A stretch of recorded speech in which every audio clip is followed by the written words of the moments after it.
Money is the root to all evils. Don't you agree? Some people may substantiate that it's because of family needs, while others may say that is because they spend beyond their own means. So which are you? And we'll be discussing in depth about that for today's episode in Suffer in Silence SG.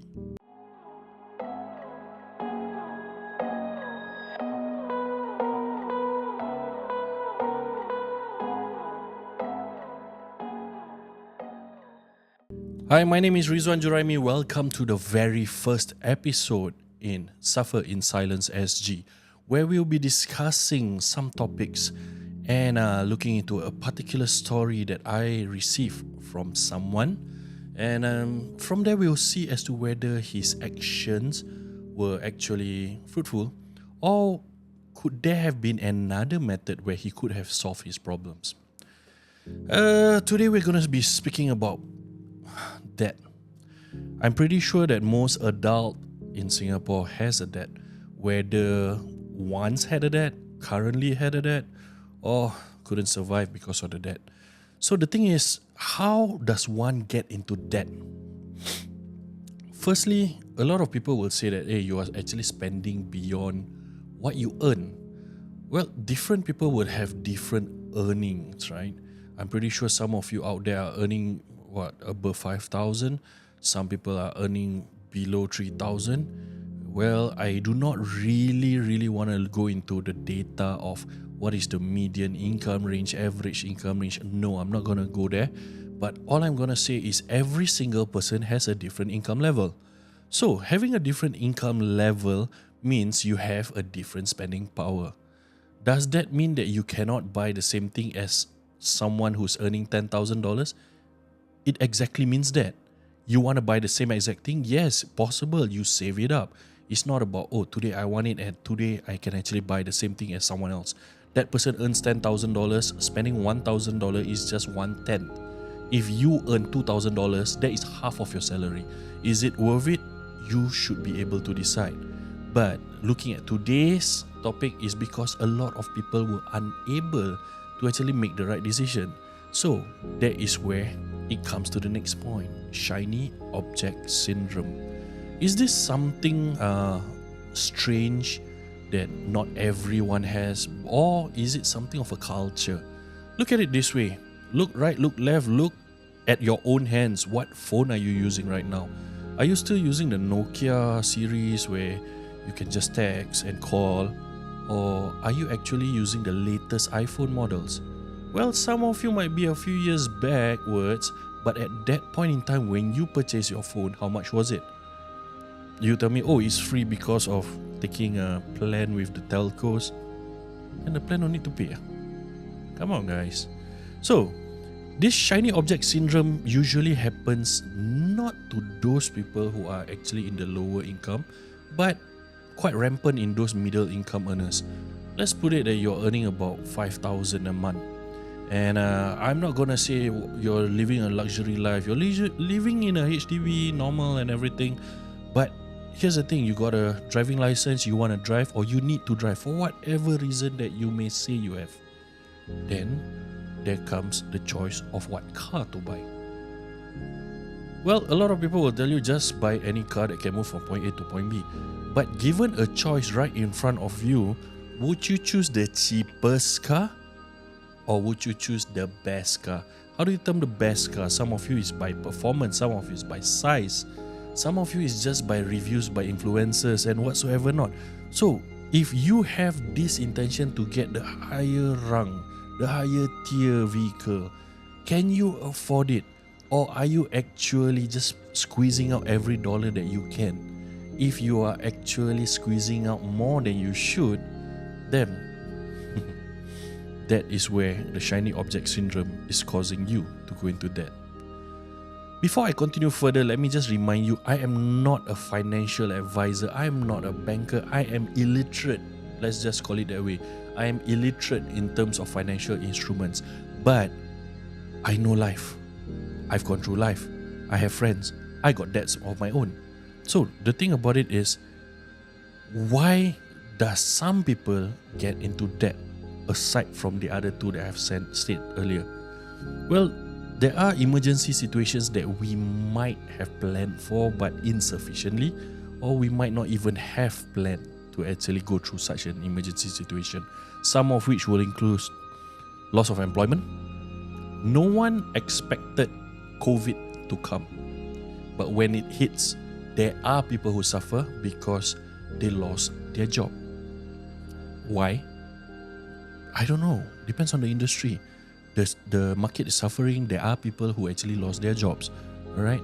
On top of that, not only because of COVID, there are other reasons why people lose their job. If it is because of their performance, well, they have to answer for it yourself. But if let's say it's because of health matters and all other components of it, then it is something that you do not have a plan, then you're gonna be facing a huge amount of debt at that time. Facts and figures, a lot of people have this thing called insurance. I say a lot, not everyone. Most people will have the basic plan that covers accidents and hospitalization, MediSave, MediShield, and so on and so forth. But not many has riders to actually cater to higher tiers. Not many people can have enough insurance to cater to certain kind of illnesses. Again, I say I am not in insurance and I do not know these instruments, so please go ahead and speak to someone who can actually guide you in this. Another problem that I see people having is this thing called family upbringing. Why I say family upbringing? If you're brought into a family that is rich, alright, born into a silver spoon, some may say that as you grow, you expect to receive the same amount of income per se, and you can spend lavishly at your behest. But the thing about it is, not every family will be there with riches all the way through until you become an adult. Some of them expect you to actually earn your own riches. So at a certain stage in life, there are people who are not capable of letting go of that lavish lifestyle whilst they were actually under the care and control of their parents. So when they become an adult, they try to continue on that lavish lifestyle, but they were incapable of carrying on at that same level. And where do they turn to? Family? Probably, but if they do not get the support there, then they start to borrow, starting from credit cards, bank loans, some even to money lenders. So is this something that you would like to carry on in your life? I really suggest not to, because that will also land you in debt. Okay, other things that is happening around is when people actually try to fit in with your peers. How many of you could remember back then, if you were probably around my age? I'm only this age. So if you are around that age, you would probably remember that $2, just $2 in a primary school canteen could have gotten you at least 2 drinks, one good meal, and also some money for your piggy bank. But right now, $2.50 or so, you might not be able to get that same amount of things again. So the cost of living actually goes up. Imagine if, let's say, for your kids right now that is actually currently going to primary school, if you give them $4 a day, they are able to sustain, they are able to have a good meal during recess time. They probably would be able to buy drinks, and kids nowadays have extracurricular activities. I think they call it core curricular activities now. So if that is the case, then they would need actually more money to support themselves. So we are looking at this stage where imagine if one particular student comes with only $2.50. Is that particular student able to actually have a good research? Probably, but if let's say it's going to be a long day, he or she would have to actually ration out the amount of money, right? Decide probably to eat lesser, some even skip meals. And what about their peers? Is every one of their peers forgiving? Is every one of their peers nice? Some of them might be asking, hey, why you not eating? Why no money? A kid who actually gets this kind of a question might feel very belittled, and it can cause other unwanted issues to actually arise. So all in all, let's go into story time. I have just received this story from an old friend. Well, of course, I do not have listeners at this moment. This is the first episode, right? So I got this story from an old friend, hoping that one fine day I will receive stories from you guys to actually read out and probably dissect. Okay, so this particular story occurred in year 2020. Okay, let's go. Hi Rizwan, let me just share with you what happened to me in 2020. I was happily married with kids. I'm not going to specify how many. But at one point in time, our marriage took a turn and became sour. We were unable to see eye to eye on a lot of matters and argued very, very intensely at times.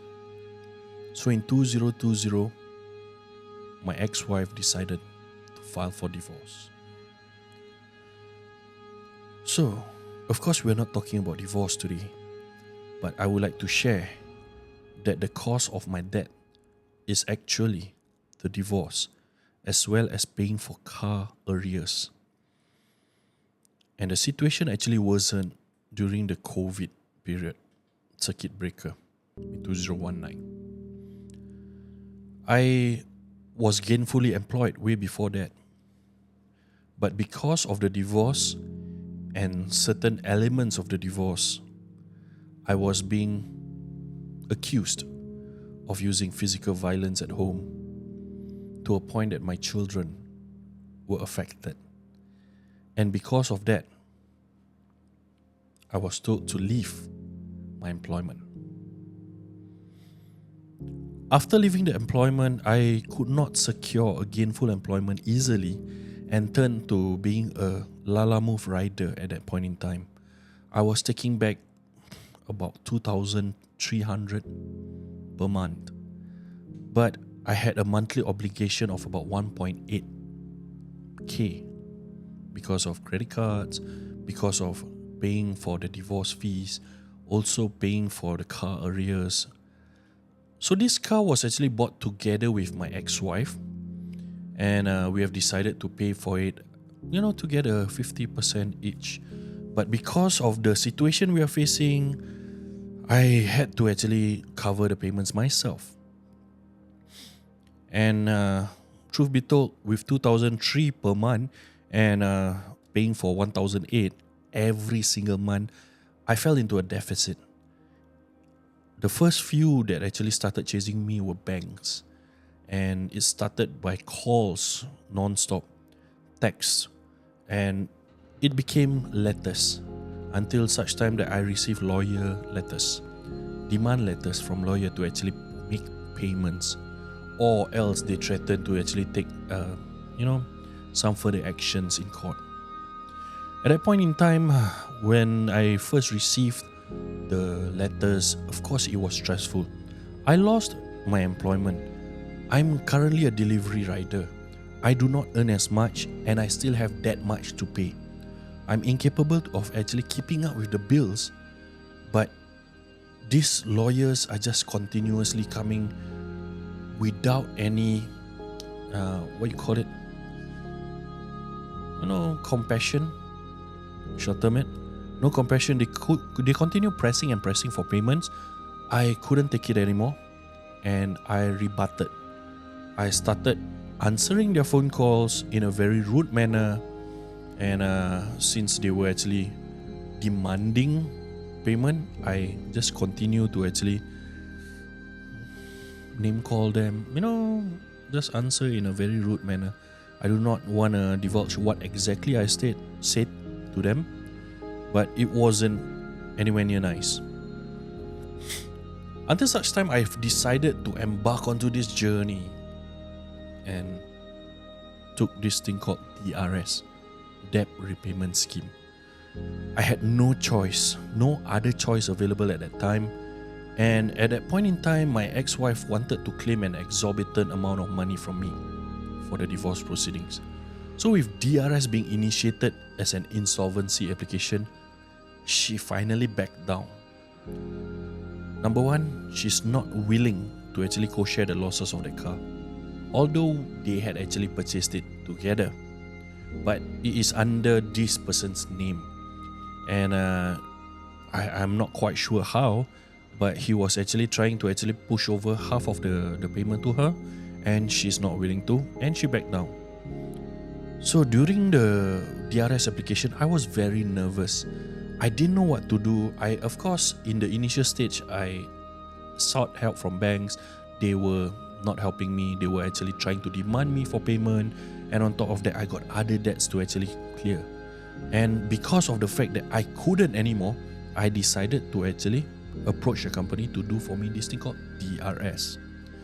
And the application process took about 6 to 7 months.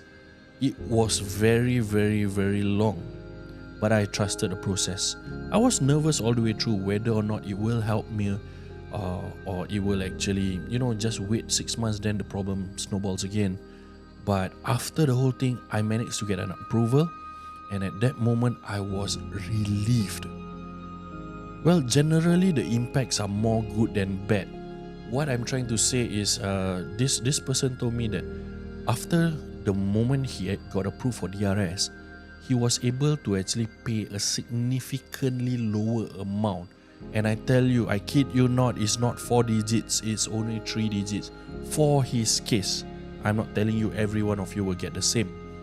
But once he actually was approved for that amount, he was able to actually breathe. He was able to actually eat without thinking whether or not he could have enough to pay for his bills.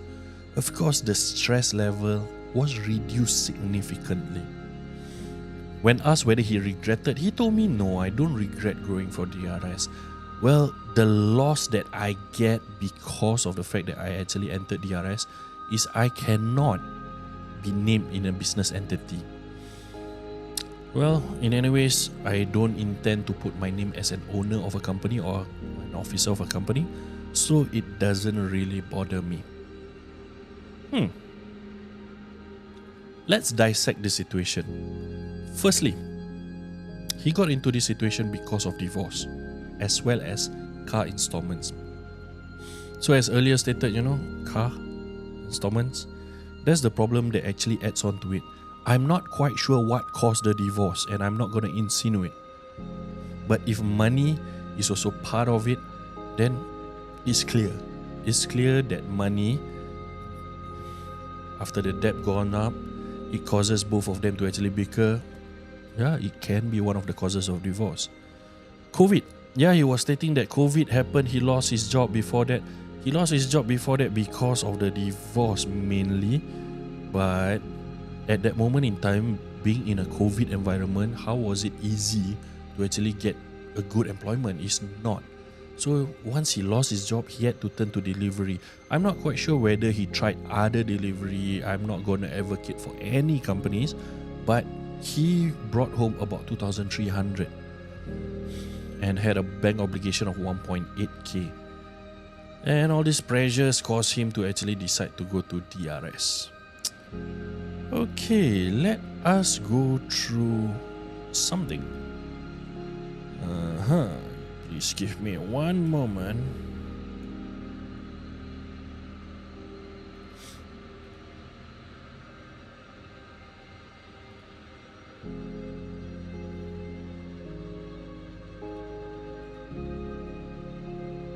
Alright, so if you can see, this is Ministry of Law website, right? io.mlaw.gov.sg.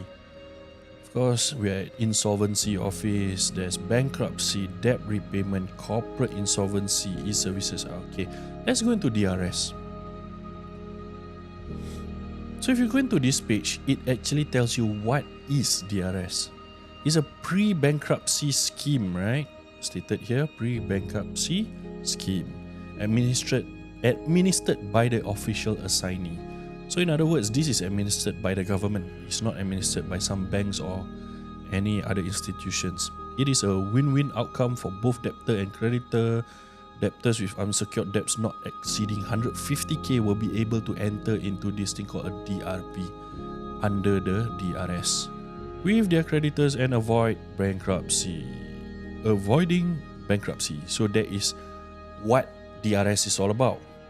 I'm not going to go through the whole rigmarole of what exactly this scheme is because I'm not here to advocate this. I'm just here to show you that this is something that is being offered. What about bankruptcy?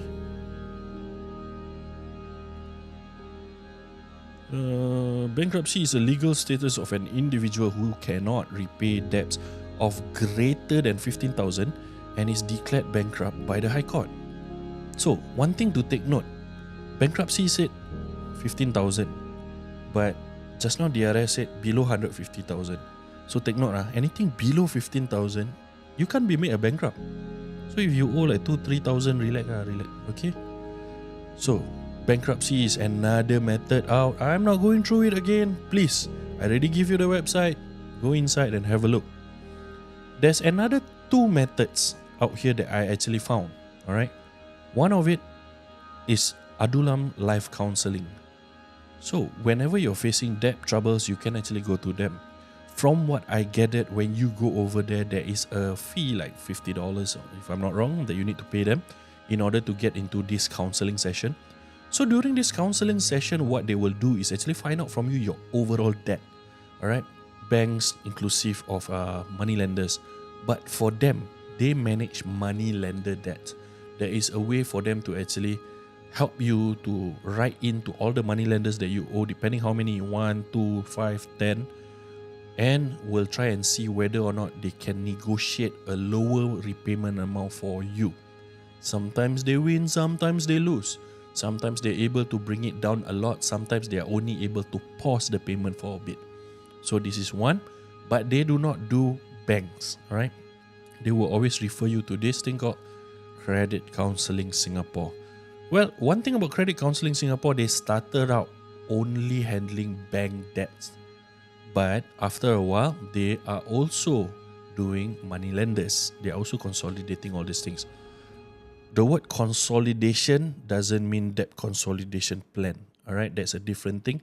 That is actually by the banks, only for bank loans that you can actually sell all the debt into one particular bank, and that bank buys all the debt and you only pay one bank. Right, there's a certain lowered amount of interest and whatsoever not. However, this is not it. Alright, this particular one by Credit Counseling Singapore will actually try to get all the banks and the money lenders together to agree on a term. The banks will agree to a term of 7 to 8 years, whereas money lenders can agree to a term of not more than 2 years. However, the interest roll is still there, but not at the original interest rate. Whatever interest rate you've been paying, if it's credit card, 20% whatsoever not, it will be negotiated down to a certain lower rate. Okay, what's the rate? You find out, right? Contact them. You can go and find out what is the exact deal that they have. This particular CCS is not a bankruptcy model.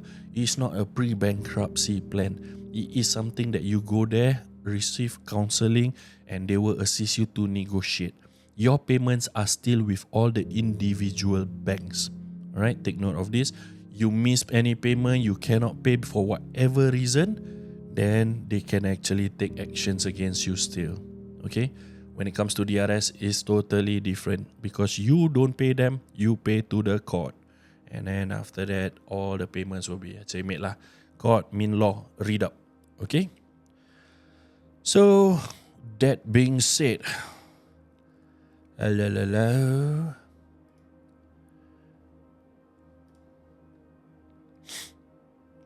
Alright guys, so that being said, it's gonna be the end of what I'm gonna share and the story about this debt. Of course, it's not going in depth of the whole debt process. However, we can know that that is actually something that a lot of people in Singapore face. Fact and figures, everyone who owns a house has a debt. Of course, it's either to banks or to HDB.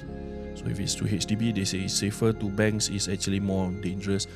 You do your own research, you will find out whether it's true or not.